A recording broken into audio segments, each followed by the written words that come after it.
स्वागत है आप सभी का डीडी न्यूज पर। आप देख रहे हैं मिड डे प्राइम। मैं हूं ऋतु वर्मा। अगले 1 घंटे में हम बात करेंगे देश भर की बड़ी खबरों की। आज की पहली खबर चुनावी रण में दिग्गजों की हुंकार से जुड़ी है। कई दिग्गज रण में प्रचार के लिए आमने सामने हैं, यानी आज सियासी सुपर सोमवार साबित हो रहा है। कौन सा दिग्गज कहां प्रचंड प्रचार में लगा है, विस्तार से बताएंगे आपको। जबकि दूसरी खबर भी विधानसभा चुनाव से ही जुड़ी हुई है।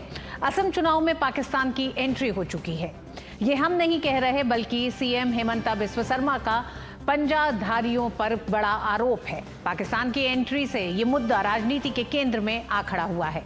इस पर भी होगी विस्तार से बात। जबकि तीसरी बड़ी खबर हॉर्मुज पर आर पार से जुड़ी हुई है। ट्रंप की टाइमलाइन सामने आ चुकी है, यानी ईरान को डेडलाइन मिल चुकी है। अब ये युद्ध किस करवट बैठेगा, ये देखना होगा। हर खबर पर होगी विस्तार से बात, मगर सबसे पहले शुरुआत अभी तक की हेडलाइंस के साथ। विधानसभा चुनाव के लिए तेज हुआ प्रचार। असम के बारपेटा में गरजे प्रधानमंत्री मोदी। कहा, आदिवासियों के साथ कांग्रेस ने किया अन्याय। पंजाधारियों की हार की हैट्रिक का किया दावा।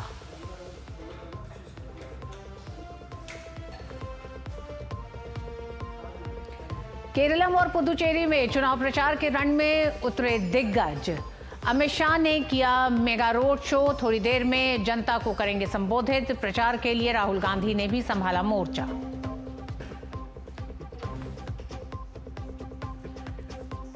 असम चुनाव में हुई पाकिस्तान की एंट्री। मुख्यमंत्री हेमंता बिस्वा शर्मा ने कांग्रेस पर साधा निशाना। कहा, पाकिस्तान से जुड़े सोशल मीडिया ग्रुप की मदद लेने का लगाया गंभीर आरोप।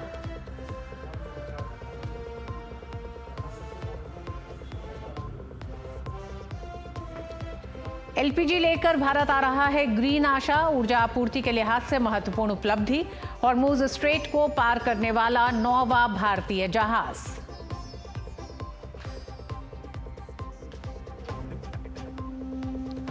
और ट्रंप ने ईरान को हॉर्मुज स्ट्रेट खोलने की दी डेडलाइन। ट्रंप ने पुलों और पावर प्लांट पर हमले की दी धमकी। कहा, हॉर्मुज स्ट्रेट नहीं खोलने पर ईरान पर होगा बड़ा हमला।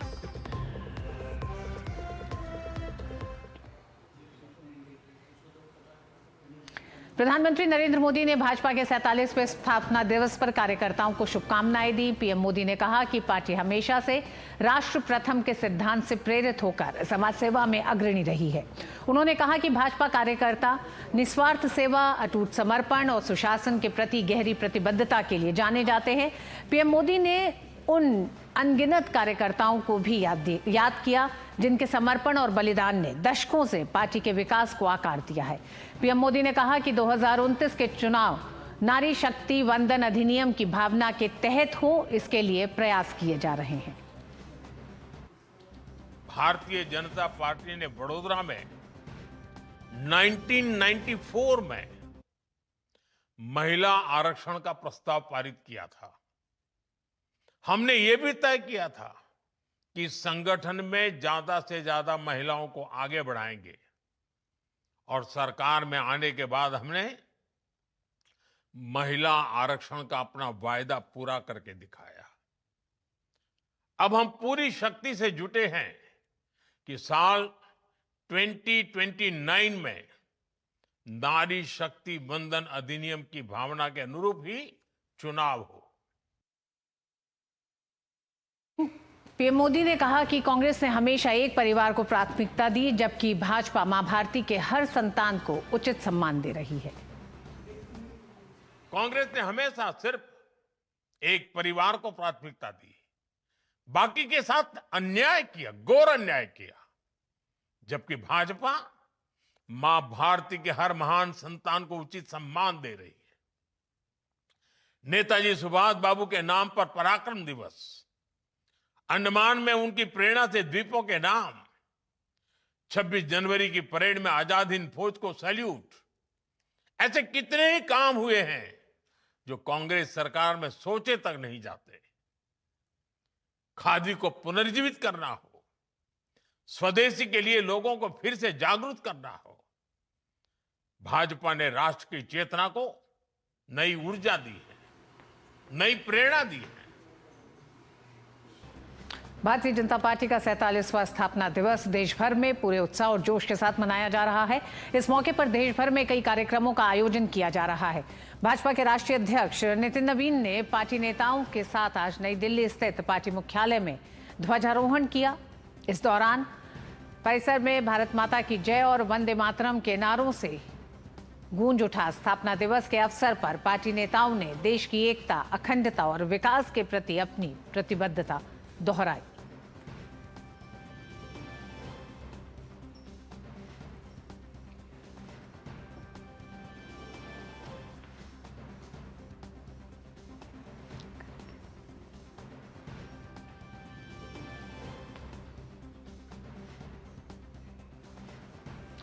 और पार्टी के 47वें स्थापना दिवस पर और बात करने के लिए हमारे साथ पार्टी मुख्यालय से ही जुड़ रहे हैं हमारे साथी संवाददाता राजेश पार्टी ने एक लंबा सफर तय किया है। राजनीतिक उपलब्धियां तमाम नेताओं ने गिनाई, प्रधानमंत्री ने गिनाई, लेकिन आगे के सफर के लिए प्रतिबद्धता के तौर पर भी बताया गया किस तरह से पार्टी को किन कामों को लेकर आगे बढ़ना है, जिसमें देश की सेवा है और राष्ट्र प्रथम की भावना को आधार बताया भारतीय जनता पार्टी का।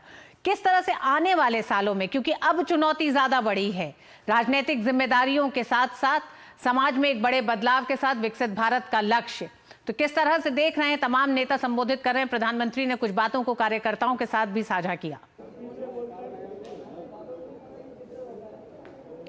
देखिए ऋतु, 47 साल की भारतीय जनता पार्टी हो गई है और 47 साल की बीजेपी को 45 साल का राष्ट्रीय अध्यक्ष मिल चुका है, जिसका जिक्र प्रधानमंत्री नरेंद्र मोदी ने अपने वीडियो संदेश में, जिसे अभी अब से कुछ ही देर पहले प्रसारित किया गया, उसमें उन्होंने साफ तौर पर कहा कि नवीन जी ने पार्टी में नए नवीन का संदेश कर दिया है। नित नए नवीन जो हैं वो कहीं ना कहीं पार्टी में दिखाई पड़ रहे हैं और पार्टी को ऊंचाइयों की तरफ नवीन लेकर जा रहे हैं। तो निश्चित तौर पर जो पार्टी 2 सदस्यों से 1980 में शुरू हुई, वो पार्टी आज हम कह सकते हैं कि एक बड़े जनादेश के साथ तीसरी बार सत्ता में यहाँ पर मौजूद है। तो निश्चित तौर पर बीजेपी के लिए एक बड़ी उपलब्धि है और इस मौके पर प्रधानमंत्री नरेंद्र मोदी ने अपने वीडियो संदेश में साफ तौर पर इस बात का उल्लेख किया कि इस यात्रा में पार्टी के जो तमाम राष्ट्रीय अध्यक्ष हैं,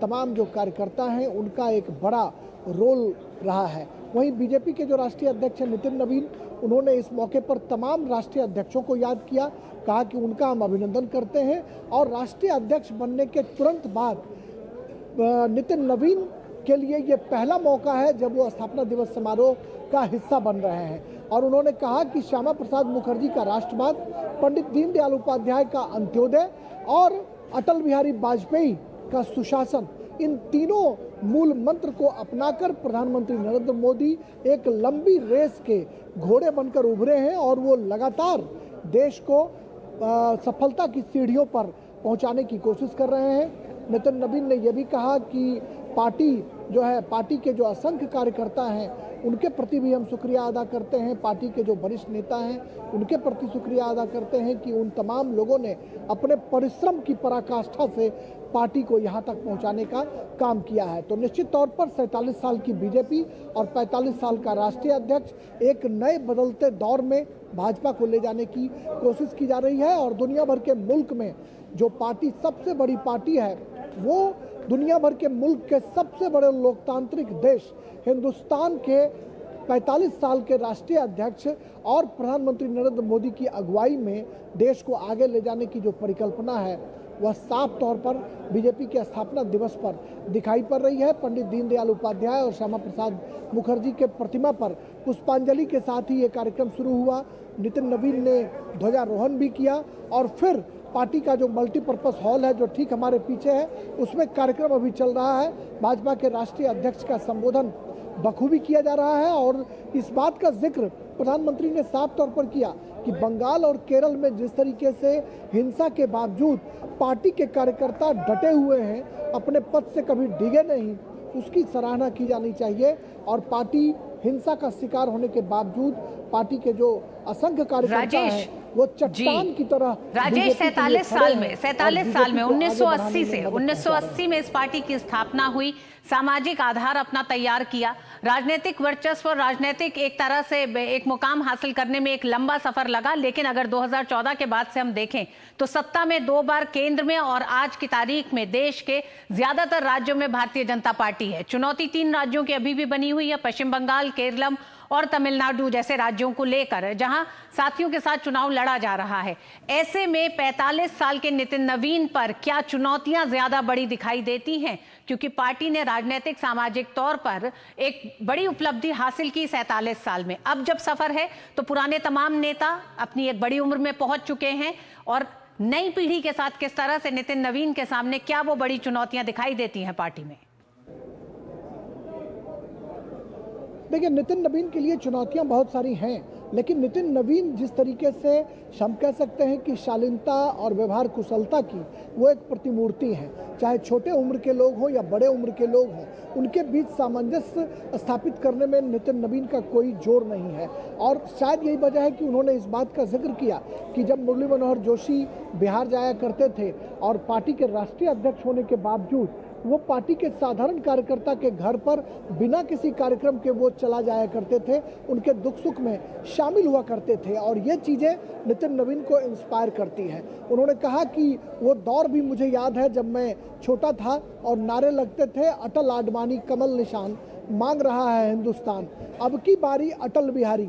ये वो स्लोगन है ऋतु जिन्होंने भाजपा को शून्य से शिखर तक का रास्ता तय कराया। और शायद यही वजह है कि अब की बारी अटल बिहारी के स्लोगन और अटल आडवाणी कमल निशान, मांग रहा है हिंदुस्तान, इन स्लोगनों के जरिए भारतीय जनता पार्टी 2 सांसदों से सफर शुरू कर आज 250 से भी ज़्यादा सांसदों वाली पार्टी है। 300 एनडीए के सांसद हैं और हम कह सकते हैं कि पार्टी ने अनेक राज्यों में अपना परचम लहराकर एक बड़ा कीर्तिमान स्थापित किया है और इस कड़ी को आगे बढ़ाने का काम नितिन नवीन कर रहे हैं। कई राज्यों में चुनौतियां जरूर हैं, दक्षिण के राज्यों में पांव पसारना भारतीय जनता पार्टी के लिए जहां चुनौती है, अपने वोट प्रतिशत को बढ़ाने की चुनौतियां हैं, लगातार सत्ता में बने रहने की चुनौतियां हैं अनेक राज्यों में, तो वहीं पर पार्टी संगठन को चाक चौबंद करना, उसे मजबूत करना और दक्षिण के राज्यों में पार्टी को और आगे बढ़ाने की चुनौती नितिन नवीन के लिए साफ दिखाई पड़ती है।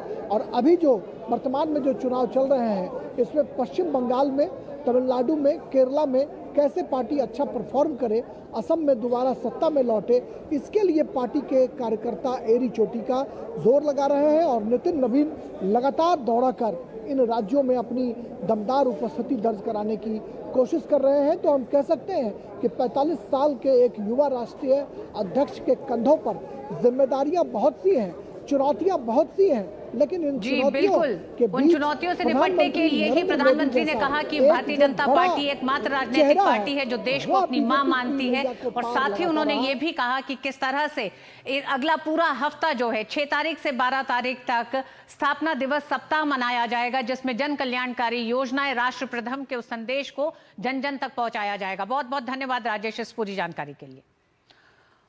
और मिड डे प्राइम में वक्त एक छोटे से ब्रेक का, ब्रेक के बाद खबरें जारी रहेंगी, देखते रहिए डीडी न्यूज।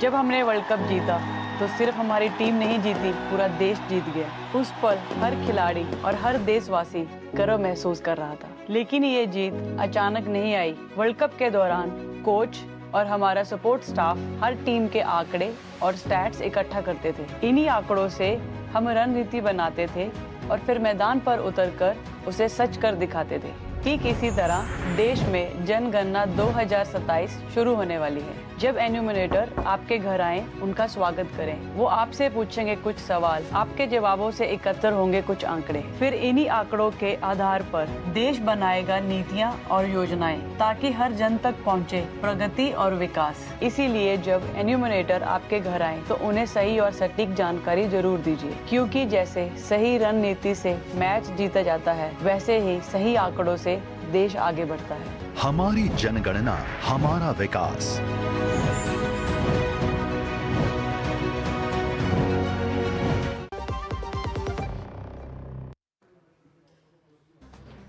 प्रधानमंत्री नरेंद्र मोदी ने असम के बारपेटा में विशाल चुनावी जनसभा को संबोधित किया। असम में 9 अप्रैल को 126 विधानसभा सीटों के लिए चुनाव होने हैं। अपने संबोधन में प्रधानमंत्री ने कहा कि असम में डबल इंजन सरकार ने शांति और सद्भाव स्थापित करने का काम किया है। वहीं कांग्रेस ने असम के जनजाति समुदाय को खूनी हिंसा के अलावा कुछ नहीं दिया है। कांग्रेस ने अपने 60-65 साल के राज में हमारे ट्राइबल परिवार आदिवासियों के साथ सबसे बड़ा अन्याय किया है।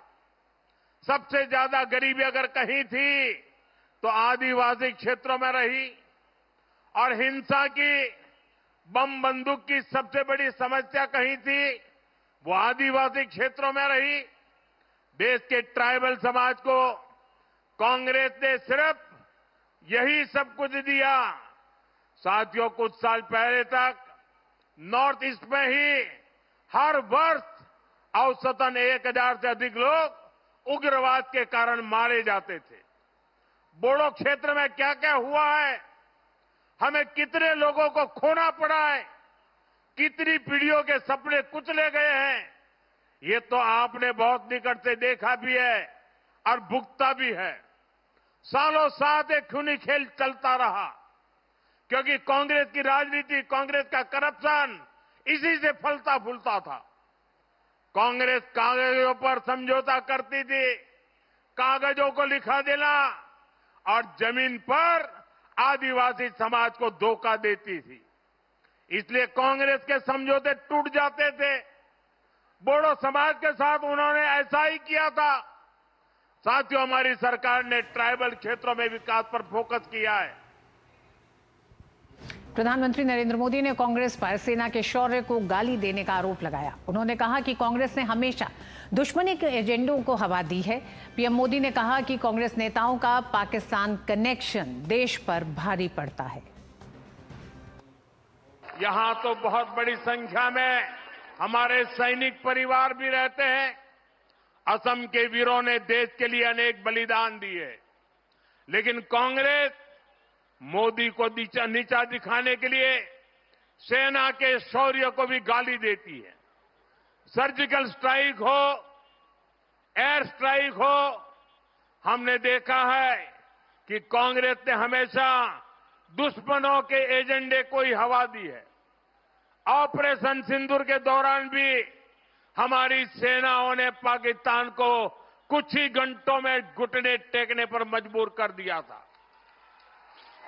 लेकिन कांग्रेस ने वही गीत गाया जो पाकिस्तान ने लिखा था, जिसकी धुन पाकिस्तान ने तैयार की थी और जो पाकिस्तान को पसंद है। कांग्रेस नेताओं का ये पाकिस्तान कनेक्शन हमेशा देश पर भारी पड़ता है। साथियों, कांग्रेस ने हमारी फौज से कैसे विश्वासघात किया है, इसका एक उदाहरण 1 रैंक 1 पेंशन भी है। कांग्रेस ने मेरे फौजी भाइयों को दशकों तक ओआरओपी से वंचित रखा। कांग्रेस सिर्फ 500 करोड़ रुपए दिखाकर झूठ कहती थी कि ओआरओपी लागू करेगी। ये बीजेपी एनडीए सरकार है जिसने ओआरओपी का लाभ मेरे फौजी परिवारों को दिया। केंद्रीय गृह मंत्री और भारतीय जनता पार्टी के वरिष्ठ नेता अमित शाह ने आज भाजपा के 47वें स्थापना दिवस के अवसर पर तिरुवनंतपुरम स्थित भाजपा की केरल राज्य समिति कार्यालय में पार्टी का झंडा फहराया। इस कार्यक्रम में पार्टी के कार्यकर्ता और नेता शामिल हुए। इस दौरान परिसर में भारत माता की जय और वंदे मातरम के नारे लगाए गए।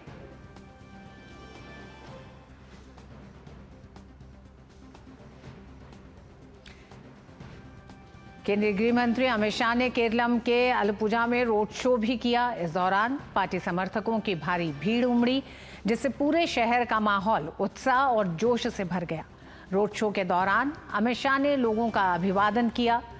केरलम की 140 विधानसभा सीटों के लिए चुनाव 9 अप्रैल को होंगे। कांग्रेस नेता राहुल गांधी चुनाव प्रचार के निर्णायक चरण में केरल के त्रिशूर जिले का दौरा भी करेंगे। उनका यह दौरा यूडीएफ के लिए काफी अहम माना जा रहा है। यहां वे दोपहर बाद एक जनसभा को संबोधित करेंगे।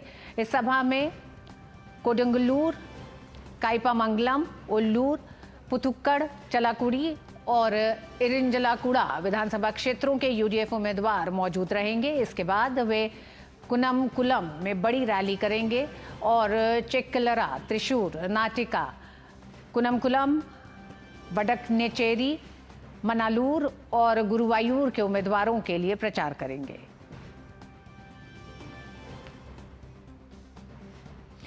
पश्चिम बंगाल में भी चुनावी मौसम जारी है। टीएमसी नेता और बेलाघाटा विधानसभा क्षेत्र से उम्मीदवार कुणाल घोष ने विधानसभा चुनाव के लिए नामांकन दाखिल करने से पहले रोड शो किया।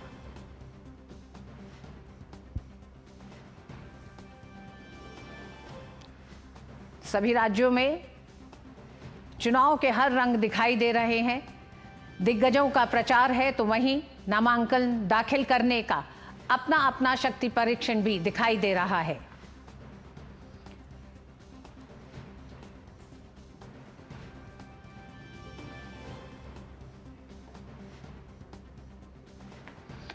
और चुनाव पर ही बात करने के लिए पुडुचेरी से विशाल बेरिस्टो हमारे साथ जुड़ रहे हैं। तिरुवनंतपुरम से नीरज सिंह हमारे साथ जुड़ रहे हैं। साथ ही हम बात करेंगे असम की भी, लेकिन सबसे पहले हम रुक करेंगे तिरुवनंतपुरम, पुडुचेरी और तिरुवनंतपुरम का। विशाल, सबसे पहले आप ही के पास आते हैं, तो किस तरह का चुनावी पूरा माहौल, और जैसे जैसे तारीख नजदीक आ रही है दिग्गजों का प्रचार भी तेज हो रहा है। नहीं तो बिल्कुल ठीक कहा आपने, क्योंकि अभी कुछ घंटे बाकी रह गए हैं जब चुनाव प्रचार खत्म हो जाएगा। फिर यहाँ पर पुदुचेरी में 30 सीटों पर चुनाव होना है 9 अप्रैल को।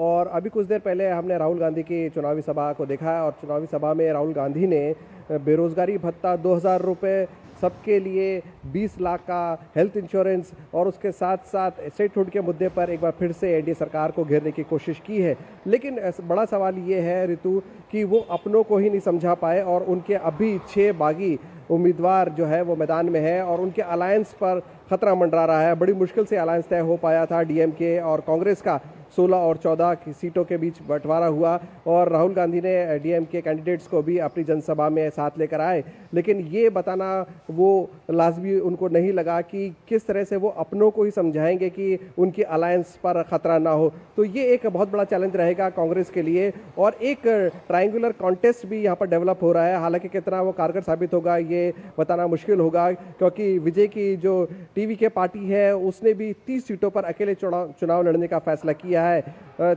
विजय काफ़ी पॉपुलर है थलपति के नाम से, और वो काफ़ी भीड़ भी उन्होंने बटोरी अपने रोड शो में। लेकिन कितनी भीड़ उनके वोटों में तब्दील होती है ये ज़रूर देखने को मिलेगा, और फैसला होगा 9 तारीख को। ऋतु जी, नीरज हमारे साथ जुड़े हुए हैं। नीरज, तिरुवनंतपुरम में गृहमंत्री अमित शाह जहां एक तरफ स्थापना दिवस के मौके पर केरल में मौजूद होना अपने आप में कई बड़े संदेश और संकेत देता है, ऐसे में तिरुवनंतपुरम की इस पूरी लड़ाई को केरलम की इस बार के चुनाव के लिहाज से अगर हम पूछें भारतीय जनता पार्टी के लिए, पिछला ग्राफ बेहतर हुआ है, लेकिन क्या तस्वीरें बताती हैं?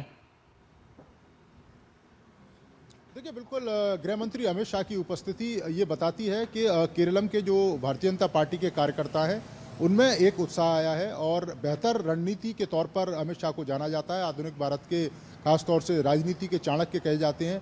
कल उन्होंने एक विशाल जनसभा को संबोधित किया, रोड शो किया, और पार्टी के जो तमाम कार्यकर्ताओं और नेताओं को एक तरीके से निर्देश भी दिया कि किस तरीके से और किन नीतियों को लेकर जनता के बीच में जाना है और किन किन बातों का ध्यान रखना है। आज सुबह भी एक बड़ा रोड शो अमित शाह ने किया।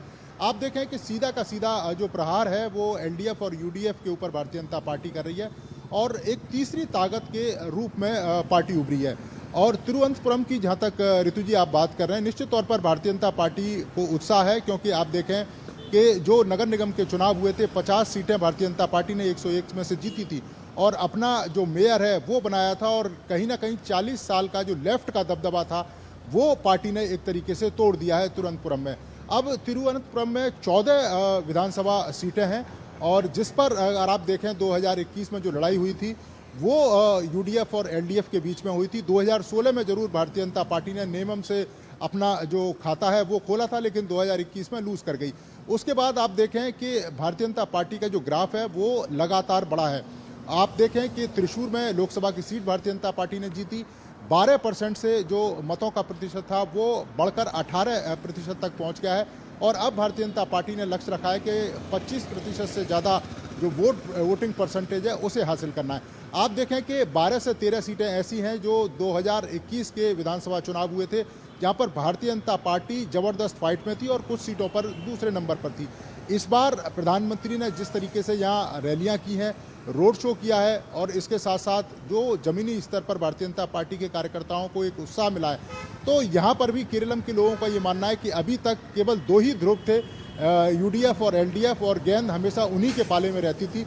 लेकिन अब एनडीए के रूप में एक तीसरा ध्रुव भी सामने आया है और आप देखें कि कई सारे प्रत्याशी ऐसे हैं जो इस बार यूडीएफ और एलडीएफ से नाता तोड़कर भारतीय जनता पार्टी की ओर शामिल हुए हैं और उनमें से कई चुनाव भी लड़ रहे हैं। तो इस बार पार्टी को खासी उम्मीद है और उनका ये कहना है कि इस बार पार्टी उम्मीद से ज़्यादा बेहतर प्रदर्शन करेगी और हो सकता है, जैसा कि हम जमीनी सर्वे भी देख रहे हैं, राजनीतिक विशेषज्ञ भी कह रहे हैं कि भारतीय जनता पार्टी और उनका जो सहयोगी गठबंधन है एनडीए, वो एक निर्णायक भूमिका निभा सकता है। अगर यूडीएफ और एलडीएफ में नजदीकी फाइट हुई तो उस स्थिति में Bharatiya Janata party king maker की भूमिका में भी यहां पर आ सकती है। नीरज, एक बड़ा बदलाव केरल में यह भी देखा गया, केरल में एलडीएफ और यूडीएफ की सरकार हर एक तरह से विधानसभा चुनाव में ये बदल जाता था, इस क्रम को तोड़ा। क्या इस क्रम को तोड़ने में भी आप ये मानते हैं कि तीसरी एक पार्टी की जो भूमिका भारतीय जनता पार्टी ने पिछले 10 सालों में अपने उस ग्राफ को बढ़ाया, उसका एक असर है और यही वो असर है जो कांग्रेस को बड़ी चोट देता हुआ केरल में दिखाई भी देता है? देखिए, बिल्कुल कांग्रेस को चोट है। आप देखें कि कांग्रेस 2021 का जो चुनाव लड़ी थी, कई सारे ध्रुवों में कांग्रेस बटी हुई थी, कई सारे मुख्यमंत्री पद के दावेदार उनके थे। शशि थरूर का एक अलग ध्रुव है, इसके अलावा बीडी सतीशन जो प्रदेश अध्यक्ष हैं उनका एक अलग ध्रुव है। केशु वेणुगोपाल एक अलग ध्रुव के तौर पर काम करते हैं और इनके समर्थक लगातार ये प्रचारित करते रहे 2021 में भी कि वो मुख्यमंत्री पद की रेस में है और उसी का खामियाजा मुझे लगता है कि जो यूडीएफ है उसने उठाया और दूसरी बार जो लेफ्ट की जो सरकार है उसकी सरकार बनी। इस बार भारतीय जनता पार्टी ने तीसरे मोर्चे के तौर पर एक सशक्त विकल्प केरलम के लोगों के सामने पेश किया है। तो मुझको लगता है कि कांग्रेस पार्टी की मुश्किलें इस लिहाज से भी ज़्यादा हो जाती हैं क्योंकि आज भी शशि थरूर और प्रदेश अध्यक्ष और इसके अलावा केशु वेणुगोपाल, उनका जो गुट है वो अभी भी सक्रिय है। आप देखें कि कई सारे सांसद यहाँ से जो चुनाव है विधानसभा का लड़ना चाहते थे, राहुल गांधी ने वीटो लगाई, लेकिन जिस तरीके से केशु वेणुगोपाल को आगे किया गया है, जिस तरह से केशु वेणुगोपाल कांग्रेस पार्टी के तमाम वीडियोस में दिखाई देते हैं, तो उसको लेकर भी यहाँ पर जो कांग्रेस पार्टी के तमाम कार्यकर्ता और नेता हैं उनका कहीं ना कहीं असंतोष है। वो कहते हैं कि एक तरफ तो सांसदों को चुनाव लड़ने से रोका जाता है और केसी वेणुगोपाल को एक तरीके से प्रमोट किया जा रहा है एज ए मुख्यमंत्री के तौर पर। हालांकि कांग्रेस ने स्पष्ट नहीं किया, लेकिन जिस तरीके से उनको वीडियोज में सामने लाया गया है, असंतुष्टों से जिस तरीके से केशु वेणुगोपाल मिले, राहुल गांधी अगर कोई बात होती है तो केशु वेणुगोपाल का नाम आगे करते हैं, तो वो मुझे लगता है कि एक ऐसा फैक्टर है जो अंदर अंदर कांग्रेस पार्टी में असंतोष पैदा कर रहा है। अब देखना है कि 9 अप्रैल को जब मत होगा कि कांग्रेस पार्टी को इससे कितना नुकसान हुआ। ऊपरी तौर पर जरूर कांग्रेस पार्टी ने सभी को शांत कर लिया है और ऊपरी तौर पर कोई भी तनाव दिखाई नहीं देता, लेकिन अंदर खाने जरूर अलग अलग खिचड़ी पक रही है और अलग अलग जो दल हैं और अलग अलग जो संगठन हैं वो जोर आजमाइश कर रहे हैं कि अगर सत्ता बदलती है तो वो कहीं ना कहीं मुख्यमंत्री की दौड़ में आए। तो ये मुझे लगता है कि एक परेशानी का सबब कांग्रेस पार्टी के लिए हो सकता है इस बार विधानसभा चुनाव में। विशाल, हम जहां बड़े राज्यों की बात कर रहे हैं, असम की, केरलम में एक बड़े बदलाव की बात कर रहे हैं जिसकी आहट दिखाई देती है। पिछले कुछ समय में भारतीय जनता पार्टी ने अपना ग्राफ बढ़ाया है। असम की बात है, पश्चिम बंगाल में जिस तरह की राजनीतिक प्रतिद्वंदिता भी है और जो एक तरह से एक दो बड़ी पार्टियों के बीच की इस चुनावी लड़ाई को देख रहे हैं। पुडुचेरी ऐसे में जो एक केंद्र शासित राज्य है, किस तरह से अपने उस राजनीतिक वर्चस्व को भी बनाए हुए है और कांग्रेस जिस तरह से पुडुचेरी और केरलम से एक उम्मीद देख रही है, वो कितनी बड़ी उम्मीद कांग्रेस के लिए साबित होगी? देखिए ऋतु, अगर हम कांग्रेस की बात करें तो कांग्रेस को उम्मीद थी कि 2021 में जो चुनाव हुआ वो बहुत ख़राब रहा कांग्रेस के लिए, लेकिन उसके बाद 2024 में जो मेंबर ऑफ पार्लियामेंट की सीट है पुदुचेरी से वो कांग्रेस के खाते में गई और कांग्रेस को लग रहा था कि जो सरकार है उनके खिलाफ एंटी इनकम्बेंसी है और उन्होंने बहुत सारे मुद्दे भी उठाने की कोशिश की, लेकिन उनकी इनफाइटिंग की वजह से और उनका जो अलायंस जो पहले बिखर गया और फिर बड़ी मुश्किल से जल्दबाजी के अंदर डीएमके के साथ अलायंस करना पड़ा, लेफ्ट उनसे छिटक गया दूर। और कमाल की बात यह है कि देखिए लेफ्ट में वो कांग्रेस लेफ्ट के खिलाफ लड़ रही है, पुदुचेरी के अंदर वो लेफ्ट के साथ अलायंस करना चाहते थे, जो अलायंस बाद में हुआ नहीं।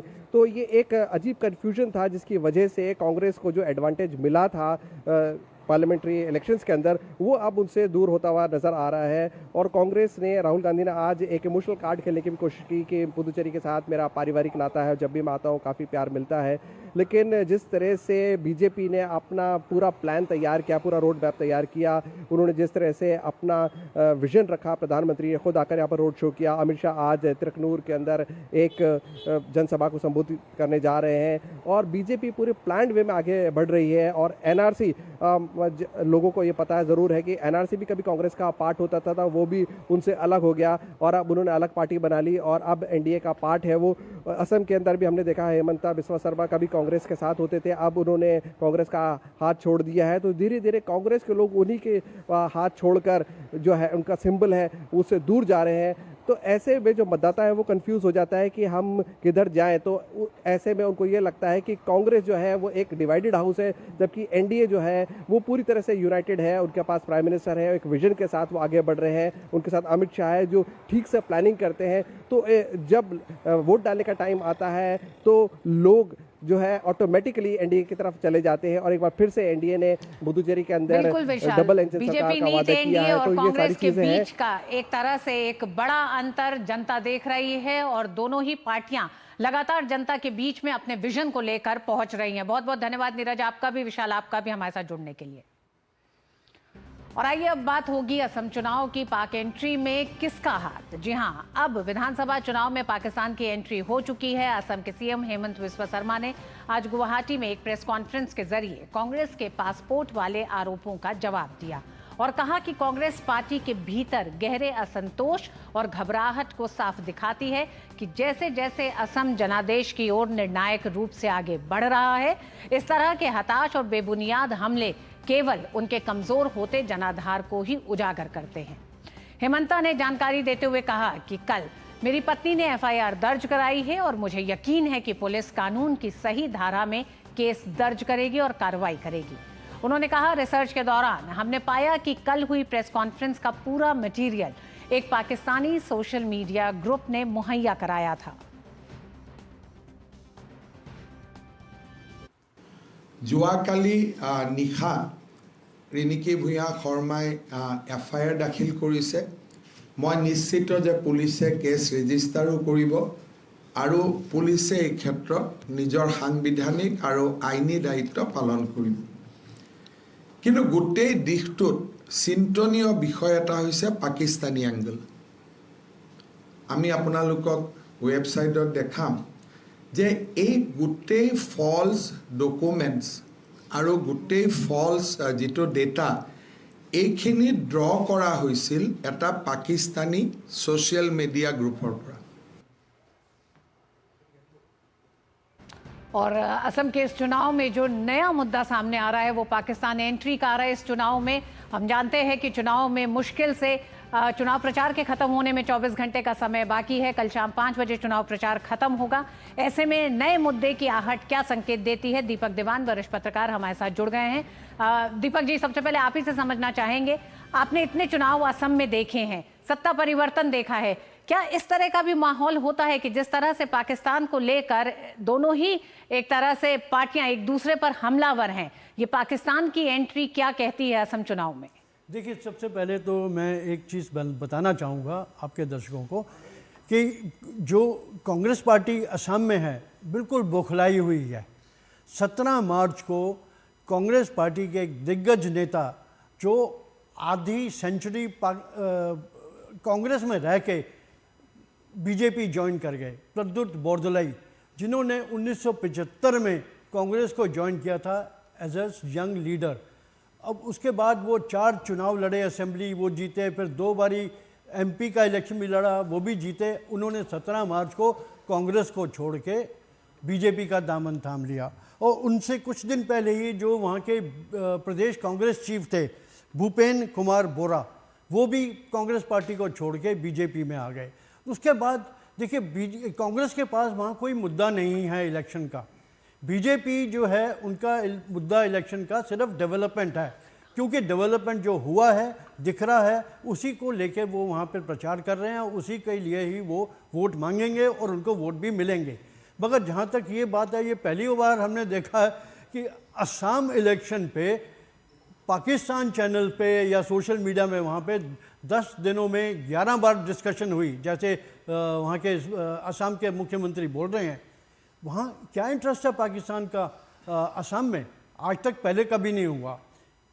ये इसलिए हो रहा है क्योंकि वो बांग्लादेश के थ्रू जो हमारे बॉर्डर एरिया में लोग रहते हैं, असम में मुस्लिम लोग हैं, क्योंकि कांग्रेस का हमेशा एक और भी ये एलिगेशन रहा है कि जी बीजेपी सरकार मुस्लिम के अगेंस्ट है। ये बात गलत है। मगर क्या इस मुद्दे पे दोबारा इलेक्शन लड़ना चाहते हैं? हिंदू मुस्लिम पे घुसपैठियों का मामला फिर उठता है, हर बारी असम में जब भी इलेक्शन होता है ये मामला बार बार आता है।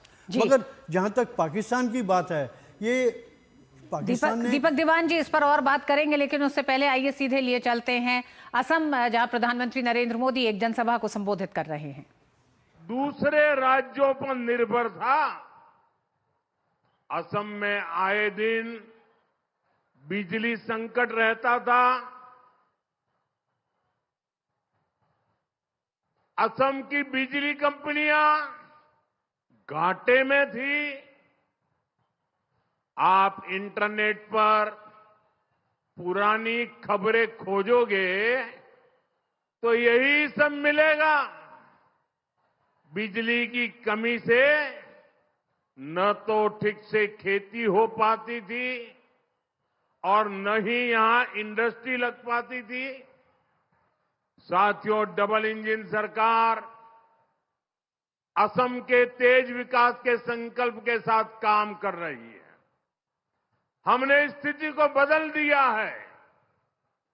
आज असम बिजली के मामले में देश के अन्य राज्यों के लिए मॉडल बनता जा रहा है।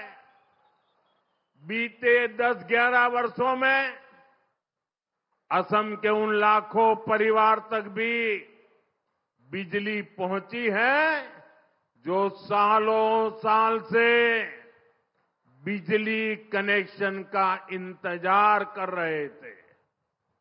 आज असम हर परिवार को 24 घंटे बिजली देने के लक्ष्य के बहुत बहुत करीब पहुंच चुका है। साथियों, सोलर पावर को लेकर भी असम में शानदार काम हुआ है। आने वाले वर्षों में अनेक नए बिजली कारखाने यहां लगने जा रहे हैं और असम सरकार के प्रयासों को केंद्र सरकार की योजनाओं से भी मदद मिली है। केंद्र सरकार पीएम सूर्यघर मुफ्त बिजली योजना चला रही है।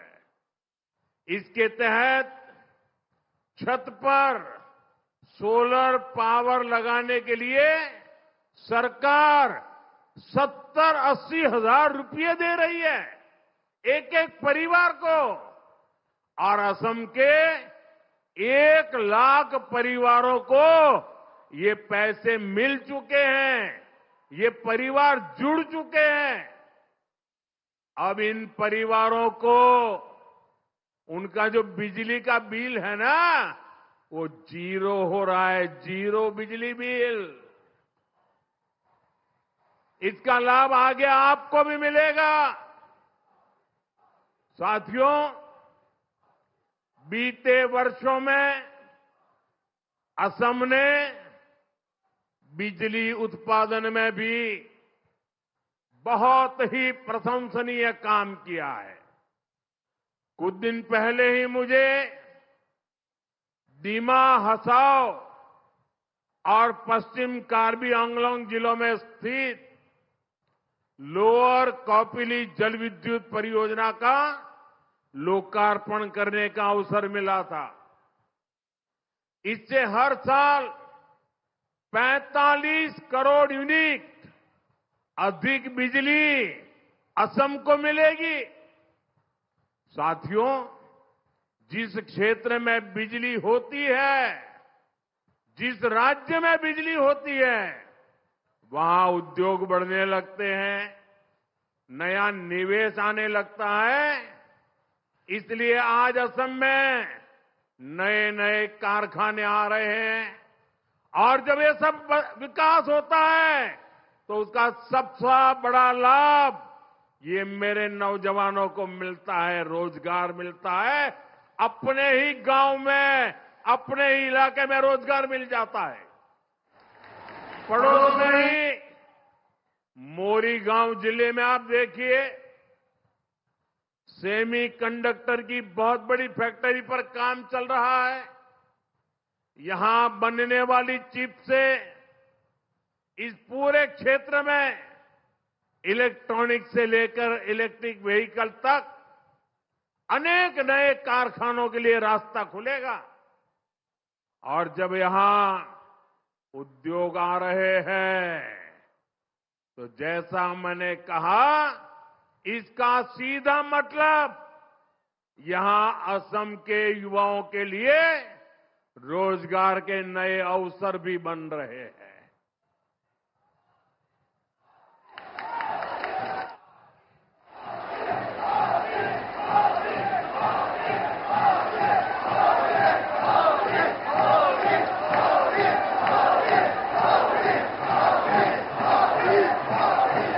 आपका ये प्यार मेरे सर आंखों पर।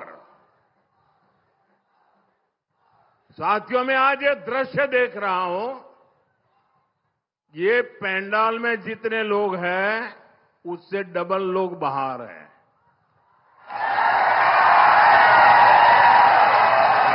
आपने इंतजार कर दिया है और पता नहीं चल रहा है कि भाई ज्यादा है कि बहनें ज्यादा है। मुझे लगता है आपके बीच में बड़ा कंपटीशन चल रहा है। बड़ा गजब किया है जी आपने। साथियों, एक तरफ बीजेपी एनडीए की डबल इंजन सरकार असम के हर परिवार का जीवन बेहतर बनाने में जुटी है, वहीं दूसरी तरफ कांग्रेस सिर्फ 2 परिवारों का फ्यूचर बनाने में ही जुटी है। 2 परिवारों का भाग्य, यही उनका काम है।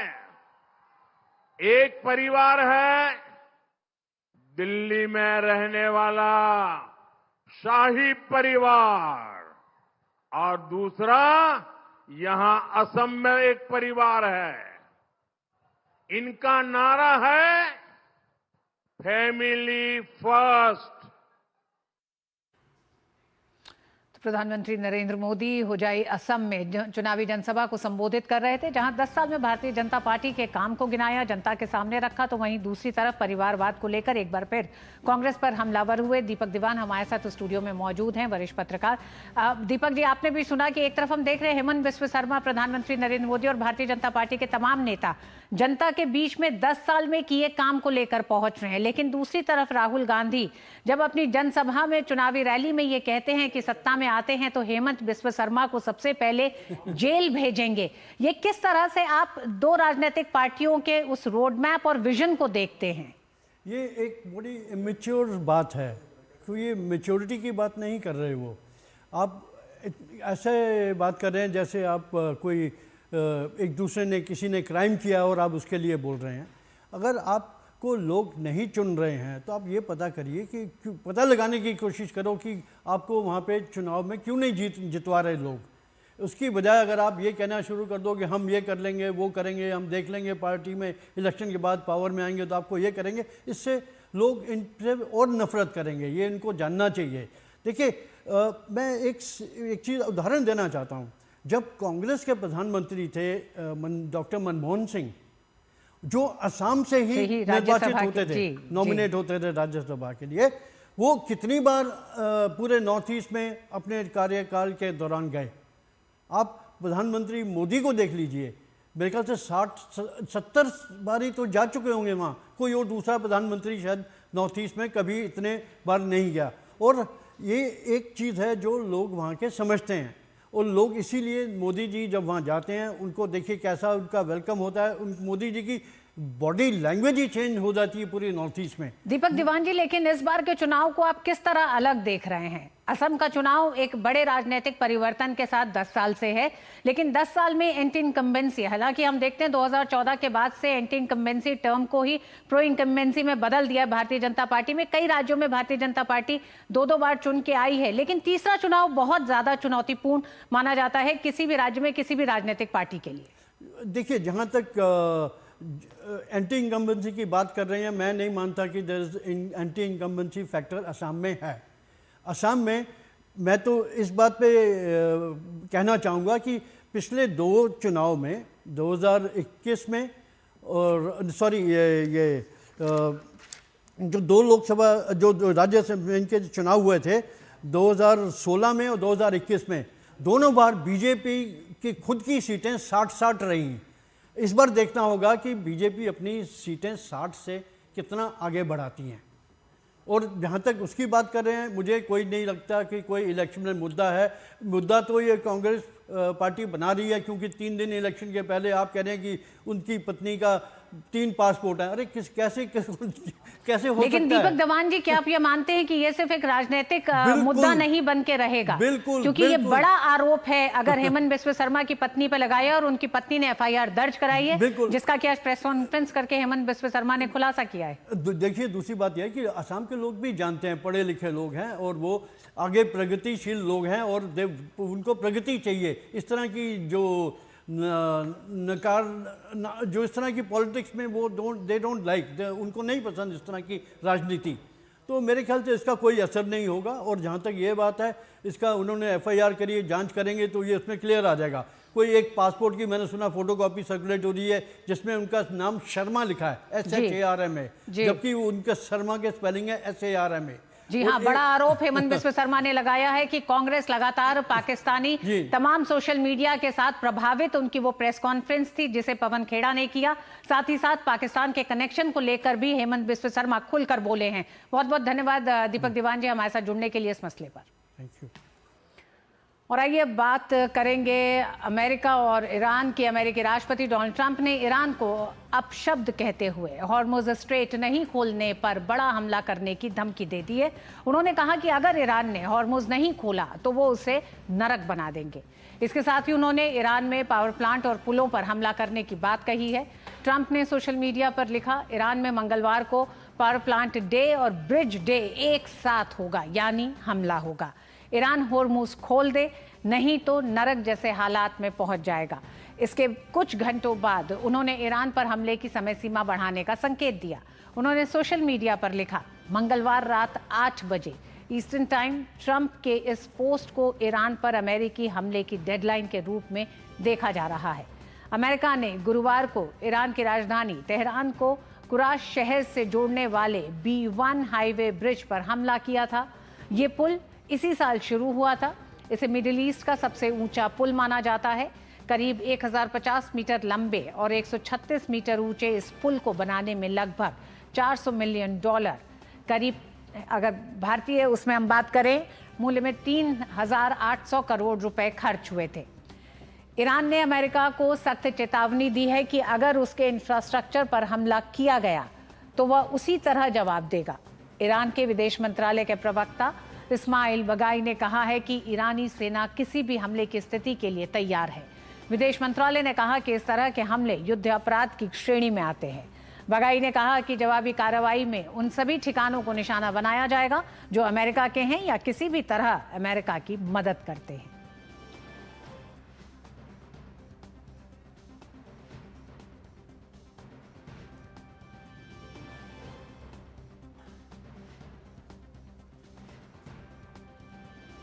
एक बड़ी चेतावनी अमेरिका ने ईरान को दी है, जिसकी समय सीमा आज खत्म होती है, एक तरह से डेडलाइन खत्म होती है। हालांकि ईरान ने भी इसका पुरजोर जवाब देते हुए कहा है कि वो अमेरिका की इन धमकियों से डरता नहीं है। अगर अमेरिका ने किसी भी तरह की इस तरह की हिमायत की तो उसका खुलकर जवाब ईरान देगा। चंद्रशेखर जोशी हमारे साथ जुड़ गए हैं। जोशी, आज रात में भारतीय समय अनुसार डोनाल्ड ट्रंप प्रेस कॉन्फ्रेंस करेंगे अपने तमाम अधिकारियों के साथ। एक समय सीमा ईरान को दी गई है, हालांकि उस समय सीमा को नकारता है ईरान। ईरान का कहना है कि अमेरिका ने अगर किसी भी तरह का हमला किया तो उसका जवाब भी पुरजोर तरीके से ईरान देगा। तो क्या लगता है आपको, ट्रंप की इस धमकी का, इस चेतावनी का कोई असर? देखिए, दोनों तरफ से कई सारे बयान इस वक्त आ रहे हैं और उस वक्त उधर हम रणभूमि की बात करें तो वहाँ पर भी हमले लगातार जारी हैं, जिस तरह से जारी रहते थे। लेकिन इस सब के बीच पिछले 12 घंटों में जो बैक चैनल डिप्लोमेसी है वो काफ़ी चरम पर है, काफ़ी चरम पर वो काम कर रही है। और जो मध्यस्थ देश हैं उनके मार्फत अमेरिका को भी, ईरान को भी, दोनों का प्रपोज़ल पहुंचा दिया गया है और दोनों का प्रपोज़ल मिल गया है। और कोशिश की जा रही है कि 45 दिन का एक सीज़ फायर किया जाए वहां पर, और इस सीज़ फायर के दौरान जो आगे की बातचीत है वो वहां पर किया जाए।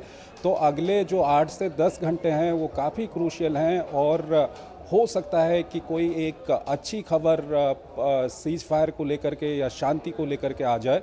और अगर ये खबर नहीं आती है तो उसके बाद ये हालात और ख़राब होने वाले हैं, क्योंकि अमेरिका की ओर से जो धमकी दी गई है वहाँ पर ब्रिज को उड़ाने की, पावर प्लांट्स को उड़ाने की, और बदले की कार्रवाई के तहत जो ईरान की ओर से धमकी दी गई है उसको लेकर के इलाके में काफ़ी हालात ख़राब हो सकते हैं। लेकिन अच्छी खबर यह है कि जो बैक चैनल डिप्लोमेसी हम कहें वो इस वक्त पे चरम पे है। मध्यस्थ देशों के माध्यम से दोनों को, अमेरिका को भी, ईरान को भी, दोनों के प्रपोजल दे दिए गए हैं।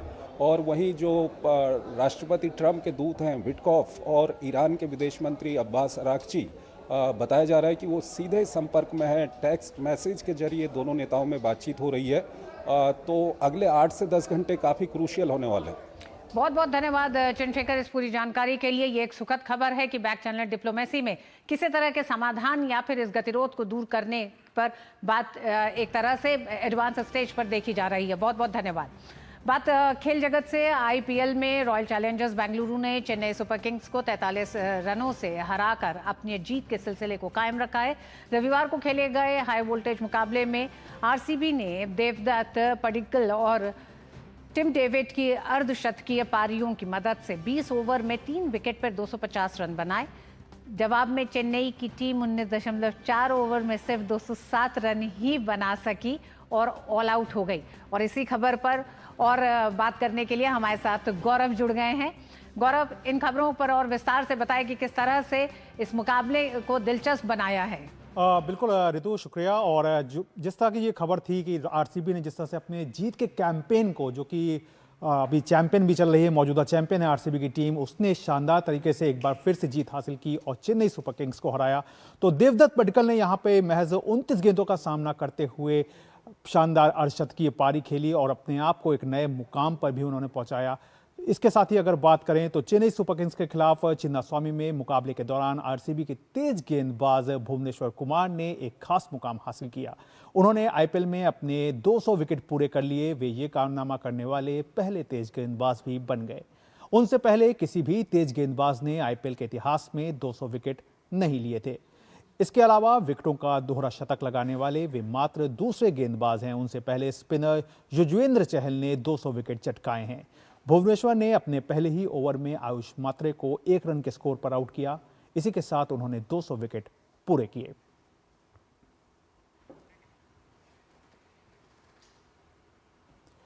तो ये थी ऋतु खेल जगत से जुड़ी हुई खबरें, जो कि आईपीएल जहां पर आज एक और धूम धड़ाका वाला मैच जो है वो सामने होगा। तो ये रोमांच जो है वो आईपीएल का जारी रहेगा। बहरहाल खेल की खबरों में इतना ही। धन्यवाद गौरव इन तमाम खबरों के लिए। और मिड डे प्राइम में आज बस इतना ही। मुझे दीजिए अनुमति। नमस्कार।